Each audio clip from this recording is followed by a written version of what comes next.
दोस्तों ये हमारे इरफान साहब हैं, इनको पहले हमने न्यूजीलैंड वाइट और अंगोरा भी दिए हैं और इनके साथ एग्रीमेंट चल रहा है। अब आज फिर न्यूजीलैंड वाइट का प्रेग्नेंट पेयर ले गया, ये मेल हो गया और ये फीमेल हो गई। ये प्रेग्नेंट 95,000 की फीमेल, 55,000 का नर। और उसके बाद इसने 7 नोजलें ली हैं। ये रबड़ वाली जो है वो 150 रुपये की है और ये जो स्टील वाली है ये 100 रुपये की दी है। और एक बोरी हाईटेक की फीड ली है, वो बैर रख दिया और 2 2500 रुपये नेस्ट बक्स दे दिए हैं। ये ज़रा देखो वो बैर पड़े होंगे, ये देखे जी दो। ये हम ये फीड और उसका काम नहीं करते, वैसे अब इन्होंने मांग लिया तो उस रेट पे दी दे। और एक इनरो जो ये जुकाम में काम करता है, इनरो 20, यही इंजेक्शन जुकाम में सही काम करेगा।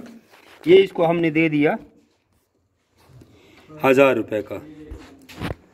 और बाकी मिठाई शिठाई लाए हैं वो मैं चाय के साथ घर में खाऊंगा।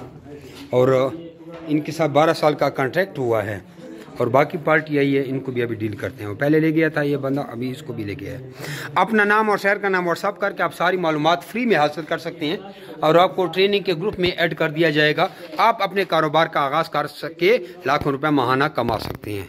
और ये आज के बाद जो भी मज़ीद ख़रीदारी करेगा उसको स्टैम्प पेपर नया मिलेगा, क्योंकि इसकी डेट चेंज हो जाती है। ये 500 रुपये भी उस पर के गले पड़ जाए। ये इरफान साहब हैं।